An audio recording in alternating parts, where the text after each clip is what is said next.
La ressortie en copie neuve depuis quelques jours d'Un homme et une femme de Claude Lelouch, avec notamment Jean-Louis Trintignant, nous a donné envie de poser cette question simple, c'est qui, ou plutôt c'est quoi, justement, Jean-Louis Trintignant? Voici notre réponse, subjective, en 10 petites madeleines. Jean-Louis Trintignant, ce sont tout d'abord des débuts à la fin des années 50, avec une apparition dans un film de Christian Jacques, puis un second rôle dans une adaptation moderne de Choderlos de Laclos, avant un rôle de jeune premier en Italie chez Valerio Zurlini dans Été violent, où il flirte avec Eleonora Rossi-Drago dans des décors plutôt signifiants. Mia madre non l'ha mai vista. Mais pour Jean-Louis Trintignant, la fin des années 50 est surtout marquée par un film de Roger Vadim, fameux, où il assiste à la naissance du phénomène Bardot.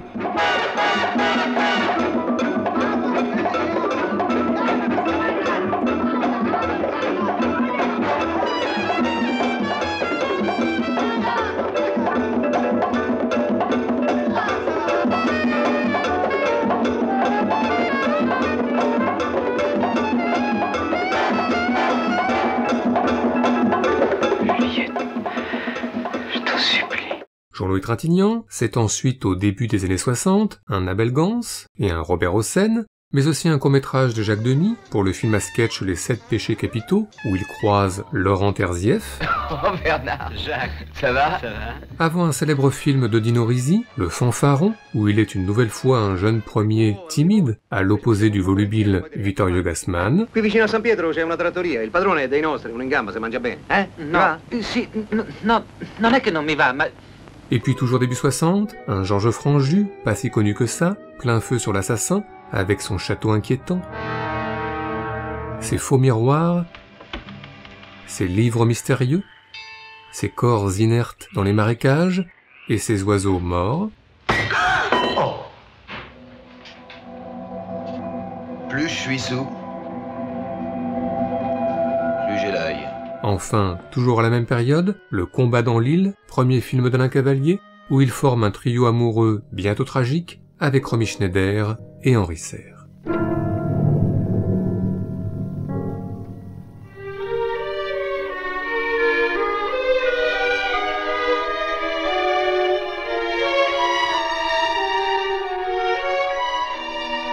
Jean-Louis Trintignant, c'est ensuite au milieu des années 60, le premier film de Costa Gavras et une participation au Paris brûle-t-il de René Clément, et puis dans Merveilleuse Angélique, une apparition plutôt improbable en poète. Qu'êtes-vous? Le vent. Et puis toujours à la même période, la rencontre importante avec Alain Robbe-Grillet pour Trans Europe Express, où il est harcelé par une caméra intrusive, et où il rencontre Marie-France Pizier à Anvers pour une relation trouble chère à l'écrivain.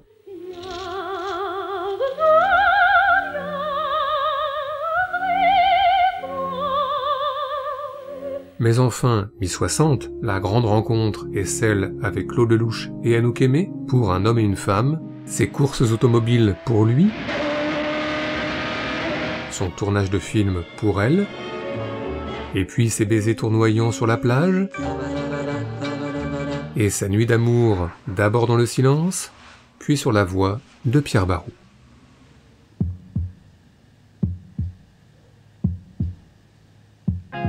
À l'ombre de nous restera toujours, au nom de l'amour, un goût d'éternité. Jean-Louis Trintignant, c'est ensuite à la fin des années 60 un film réalisé par sa femme Nadine Trintignant et un nouveau Costa Gavras, et puis les retrouvailles avec Alain Robbe-Grillet pour L'homme qui ment, où il est une nouvelle fois harcelé par une caméra intrusive, sans oublier de jolies caresses très godardiennes, et puis toujours à la même période, l'Italie encore, avec Le grand silence de Sergio Corbucci et ses duels dans la neige et dans le silence,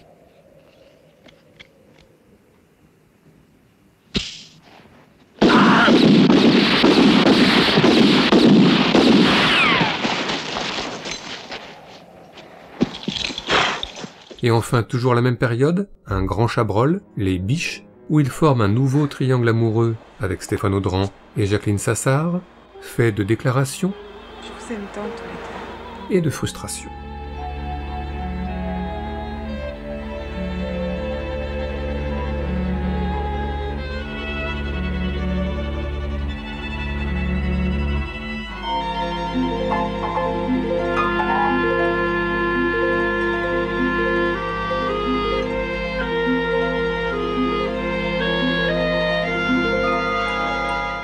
Jean-Louis Trintignant, c'est ensuite au carrefour des années 70 un grand rôle chez Bernardo Bertolucci pour Le Conformiste, où il traverse des décors trop grands pour lui, et où il embrasse Stefania Sandrelli en orange, puis Dominique Sanda sur la musique éternelle de Georges Delerue.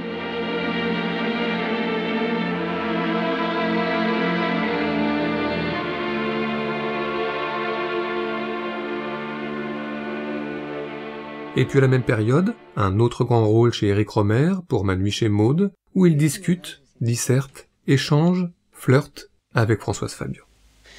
Bon, je vous laisse dormir, je m'en vais. Restez un instant, s'il vous plaît. Vous y tenez vraiment? Bon, eh ben, partez, rentrez chez vous, partez. Au revoir. Au revoir, je suis confus. On m'avait dit... Non, excusez-moi, ne vous vexez pas, on m'avait dit que les gens ici aimaient à se faire prier. Oui, c'est un peu vrai. Et pour l'instant, l'Auvergnat, c'est vous?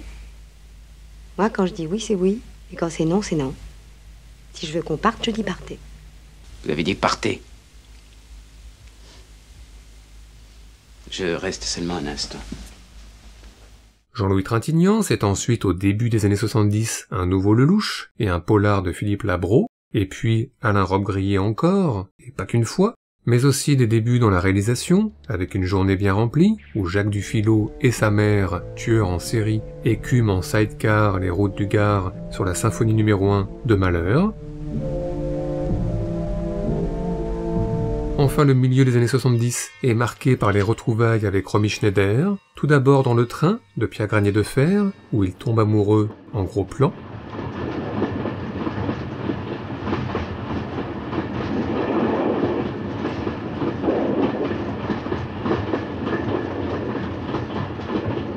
et puis dans Le mouton enragé de Michel Deville, un an plus tard, où il tombe amoureux aussi en gros plan, comme un sentiment de déjà-vu. Quoi qu'on dise, tenait à être efficace. Je m'étonne qu'un philosophe comme vous... Je suis un philosophe réactionnaire, mon cher ami. Jean-Louis Trintignant, c'est aussi, dans les années 70, une relation plutôt complexe avec le cinéma américain. Depuis Un homme et une femme, l'acteur est connu des Américains, et ce n'est pas un hasard si Burt Reynolds et Catherine Deneuve, dans La Cité des dangers, assistent à une projection du film de Lelouch à Los Angeles. Sinon, comme le montre Arthur Penn dans La Fugue, Ma nuit chez Maud a aussi dépassé les frontières, même si Gene Hackman, lui, est peu convaincu. Charles and I are going to see a Romer film my night at Maud's. Want to come? I don't think so. I saw a Romer film once. It was kind of like watching paint dry. Sinon, Jean-Louis Trintignant a refusé des rôles importants, comme le chef de la plantation française, finalement tenu par Christian Marquand dans Apocalypse Now, ou celui du scientifique Claude Lacombe, finalement tenu par François Truffaut dans Rencontre du troisième type. Jean-Louis Trintignant traverse tout de même l'Atlantique dans les années 70 pour Un homme est mort de Jacques Deray, où il croise à Los Angeles Angelique Kidson de loin, puis Anne-Margaret d'un peu plus près, Lucien ? puis Roy Scheider dans Une certaine tension,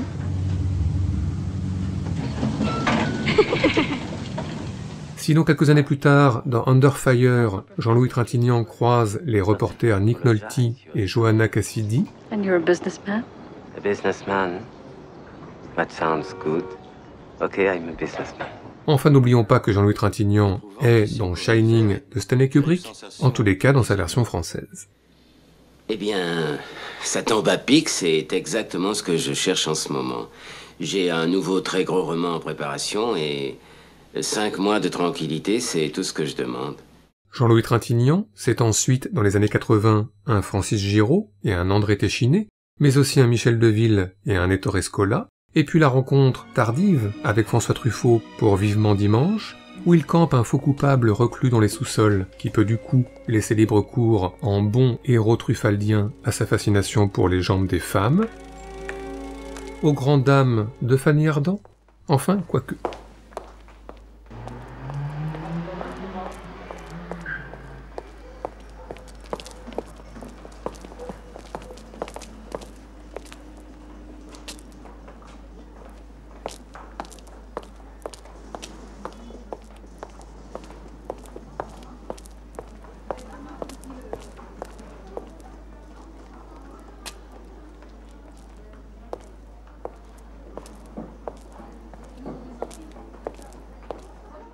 Jean-Louis Trintignant, c'est ensuite au carrefour des années 90 un film d'Enki Bilal et un autre de Caro et Jeunet, et puis Jacques Audiard une fois, et Jacques Audiard 2 fois, et enfin 2 grands films crépusculaires, Ceux qui m'aiment prendront le train, de Patrice Chéreau, et sa jolie apparition au cimetière de Limoges sur la musique de Björk. Elle a joué, t'as vu? Ça joue toujours à la même époque. C'est les racines, le printemps, la flotte. Et puis l'ultime film de Christophe Kieslowski, Rouge, où il incarne un ermite visité par Irène Jacob pour une histoire de chien mort. Excusez-moi, la porte était ouverte. Je suis désolée, je pense que j'ai écrasé votre chien.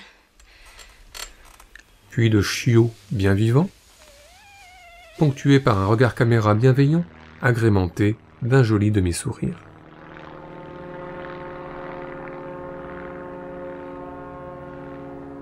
Jean-Louis Trintignant, c'est enfin, dans les années 2000, une retraite cinématographique anticipée au profit du théâtre, une retraite cependant contestée par une apparition dans Janice et John, aux côtés de sa fille Marie pour l'éternité, et puis la rencontre avec Michael Haneke, tout d'abord comme narrateur dans la version française du Ruban Blanc. Après sa séance de dressage à l'écurie du domaine, il était repassé chez lui au cours de sa promenade à cheval, au cas où des patients se seraient présentés. Puis bien sûr dans Amour, en mari démuni, devant la maladie de sa femme, Emmanuelle Riva. Qu'est-ce qu'il y a? Anne. Coucou. C'est moi. Anne. Voilà, Jean-Louis Trintignant, c'est tout cela, ce qui est évidemment beaucoup, mais pour finir sur une note plus joyeuse, Jean-Louis Trintignant, c'est aussi, surtout, et bien sûr, une voix unique, l'une des, sinon la plus belle du cinéma français. Qu'est-ce que j'ai fait? Je vais dans un bistrot, j'appelle d'un bistrot. Je vais chez elle. Une femme qui vous écrit sur un télégramme. Je vous aime. Pour aller chez elle. Ah oui, je vais chez elle, pourquoi?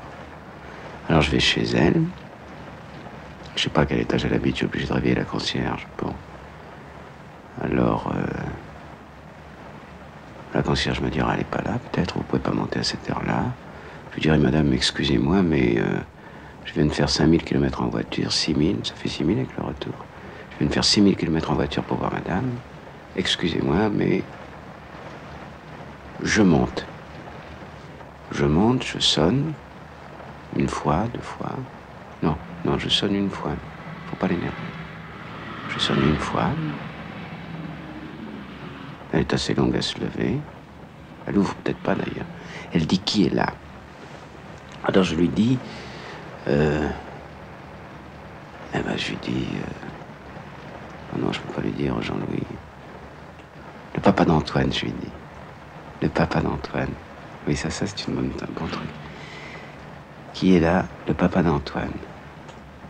Alors, elle ouvre.